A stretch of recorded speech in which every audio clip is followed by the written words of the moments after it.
So, realizing it is the meaning that you must have complete faith in yourself. If you still doubt yourself, that's also a human quality. I mean, a dog knows that he's a dog. He doesn't doubt that he's a dog or a cat, does he?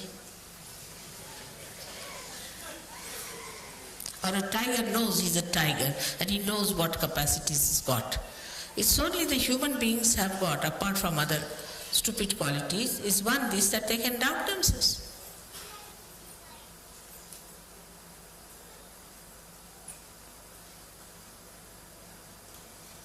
And this doubting quality has made them cowards. In Sahaja Yoga, you should have no doubts about yourself. Because I'm still doing like this, mother, I'm still doing like this, then how? Then get rid of it. I mean, how can I solve your problem if you want to carry monkey on your back? And I'm still carrying the monkey on your back, you get rid of the monkey, finished. It's so simple. I mean, to my simple logic, this is what is the answer. Why do you want to carry the monkey and then come and tell me, mother, I am carrying the monkey? I can see it.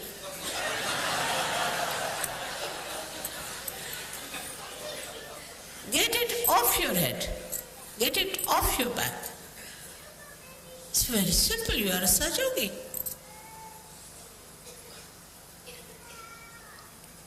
And this is what I found about Russians. They didn't have any monkeys, really. Very surprising. I think there are no monkeys at all there. None of them. No private problems, no public problems, no any other problem. Nothing they discussed, nothing. They could have said that our government is such, is nothing. Sad enough of everything they must have. Very well read people, very well educated, very big professions, very humble, very open hearted. They just wanted realization, that's all. They said, you have come here for our liberation. They would even touch my sari like that. The place I walked, they would touch. Just imagine. Who has told them about vibration? I never said I am Adi Shakti. How did they recognize me? They developed that strength within themselves, that Shraddha. And they never talked about God in that country. They have some stupid people who have churches and things like that, and Islamic institutions. But most of the people are so strong, and the content is showing itself. Imagine every time they have a program, even now on follow-on, at least 1,000 people are there.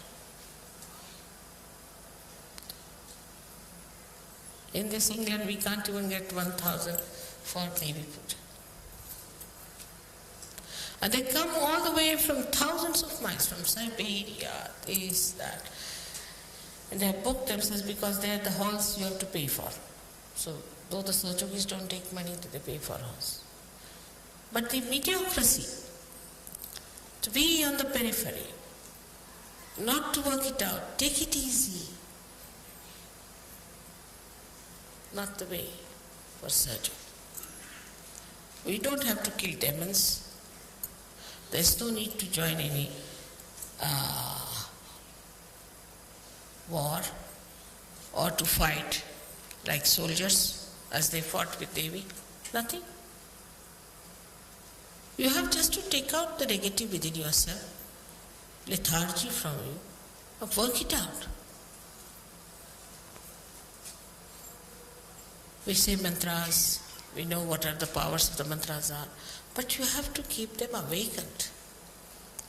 For that, I have told you 100 times, you must meditate. Not the way to meditate, all right, it's like playing golf, sort. It's not that way. It's a serious thing. You're worshipping Adi Shakti with that complete understanding and dedication. You have to do it. Not a mechanical thing. It's not a game. It's something very subtle and special. In no action we can describe it. It is just a very deep feeling. To that depth, no other feeling goes. With that feeling, you have to meditate. And then see the results. Many people say, I've done this, Mother, I've done that, still. Because you are not deep enough. It's not how much you pray. It's not how many words you use for prayer. But it is how deeply you have touched the feet of the divine. That is important. So today we have to see that Devi is using her sword to pierce through our heart so that all negativity runs away, and through that she wants to plant the lotus for Shiva to settle down. She wants to take away all that ugliness from within. It's like an operation, but so delicate and so beautifully done. You never even felt it. The other day somebody gave me a book of all the Devis, and the vibrations are called as pan, that means pulsation. It's correct, no doubt. And it's called as anahata in Sanskrit language, meaning without percussions. But I was reading that book, I said it's like going round and round, up and down, going into this means, that means. How can anybody understand this book is so terrible? While I've said all these things are much more than this, and they know it so easily. If you read that book, 2 pages, you'll get a headache, I tell you. But how the whole knowledge of Sahaja Yoga has come to you so beautifully. It's very remarkable.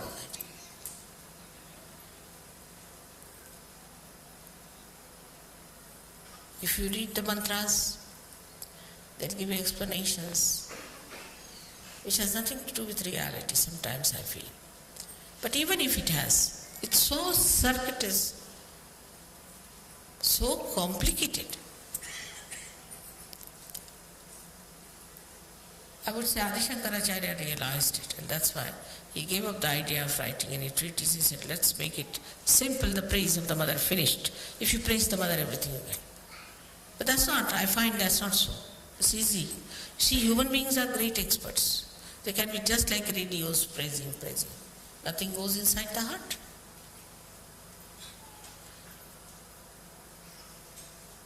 But you have to develop that depth. In Sahaja Yoga, we work through our heart, not through our brains. You have to develop that heart and to receive into it the greatness of other people. Now people can see what's wrong with others very easily. They don't want to see what's wrong with them. Any intelligent man can see that. There's no need to have realization. But a wise person sees what's wrong with him, and he trusts. He trusts himself then because he's wise. He doesn't doubt. He knows he's wise. He knows what's wrong with him and what is to be done. So the work of the goddess is very different today, as you can see it clearly. Of course, symbolically it is the same. But it has become very subtle, very subtle. The first work is to destroy the negativity, which is going on, as you know. The more light comes in, the ignorance will disappear.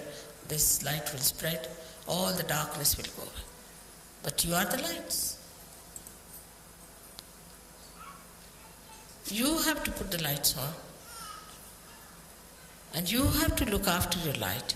And you have to make that light eternal. This is one work which you are doing. This beautiful work of the Goddess you are doing is to spread light, enlighten people. The negativity that is around you is not so dangerous as whatever is in you.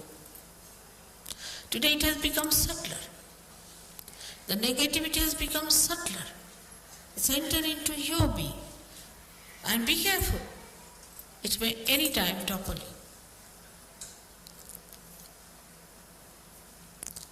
Even one step you do not put right when you are climbing up, you can go down.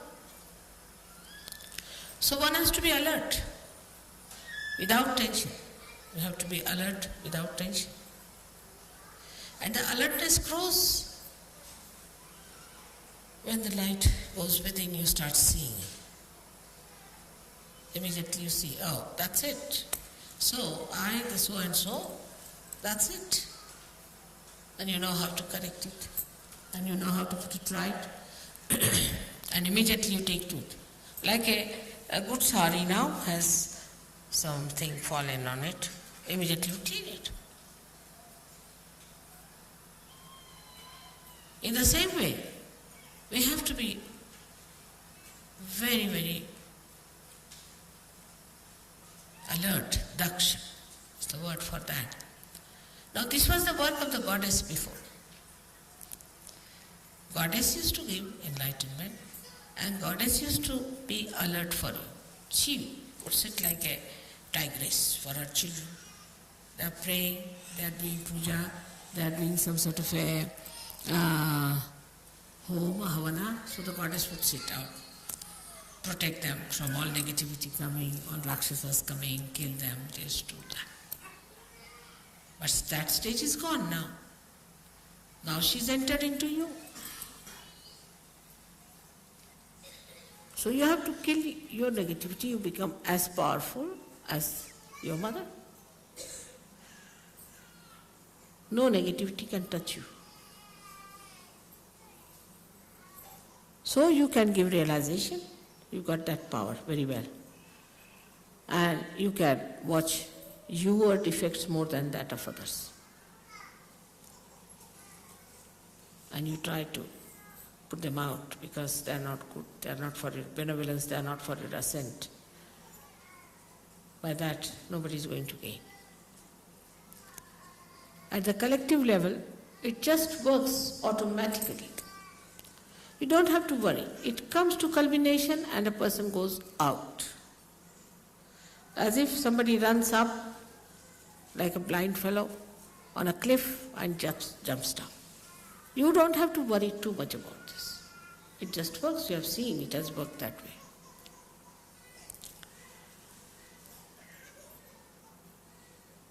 Now another quality that you have, to believe that the Goddess is working through you. In you she resides. You have got the powers. It's penetrated into you. Is that you can comfort people. You can cure them. You can give them peace. You can give them bliss. But then what Goddess has done in you is that she has given you the bliss. You have become bliss. Like they say a cool air conditioner, you get the cool from there. In the same way, if you are emitting bliss, you give bliss to others. But there is no bliss within yourself. But what bliss you can give to others? So a Sahajogi has to be a blissful like the Goddess. You see, she has very extreme characters, as you must have known that. She's extremely cruel. She can be very cruel. And she can be extremely gentle. like two ragas of yesterday. She could be extremely harsh, extremely harsh, beyond all human expectations. And she could be extremely mild.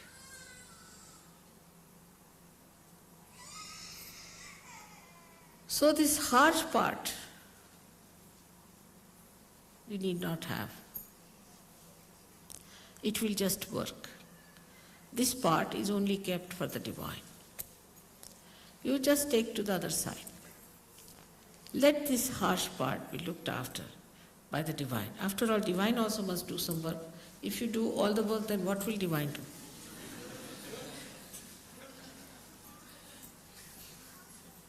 So the divine will look after that part. So you have to enjoy yourself as the goddess enjoys herself. Enjoys her place, enjoys her peace, enjoys her everything. Her creation, her children, their love, everything she enjoys. In the same way you have to enjoy. You have to know about everything. You have to be absolutely knowledgeable.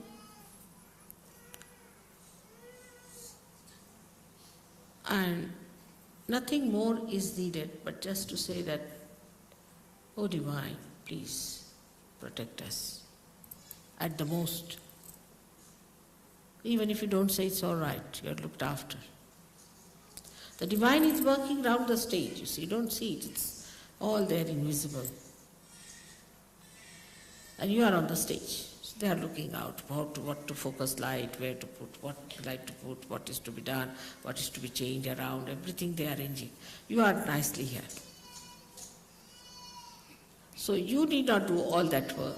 You do your work of acting and saying dialogues. That's your work. Let them do their jobs. They are doing very well. They are excellently placed and they are experts.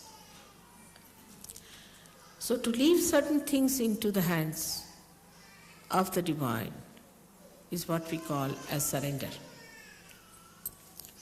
And that much of is, if done, then most of your things will work out so miraculously. You'll be amazed, how, Mother, how it has worked out. We never expected how things we got it done. There's a very, very big force working. The force, the energy, which is the source of all the energies, which has created this great universe, which has created this Mother Earth, created this sun, which has created you very delicately. This force is working.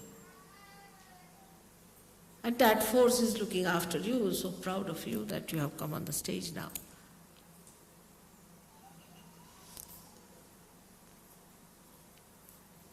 So as it is, we are today praying to the Goddess that help us to fight our negativity within us. Give us your tiger so that we fight. Give us your lion so we fight. Let us fight all these horrible animals that are within us, these horrible haunting things that are within us, these horrible conditionings we have to get rid of it.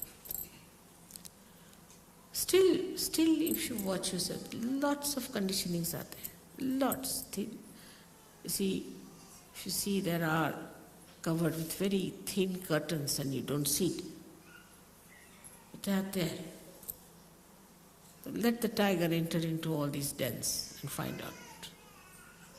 And you enjoy that, riding over the horse, riding over the lion and riding over the tiger. Like a goddess, why not? After all, children get all the heritage of the mother, don't they?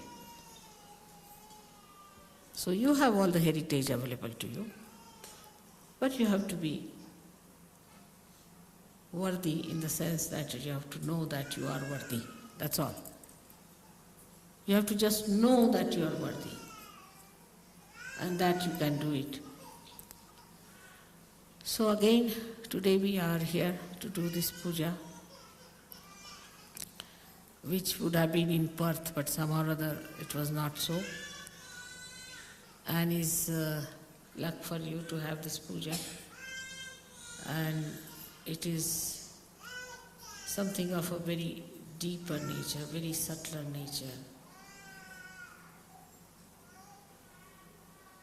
Like your blood it is, because on these 7 days they say the goddess has to wear the red all the time, because it's blood.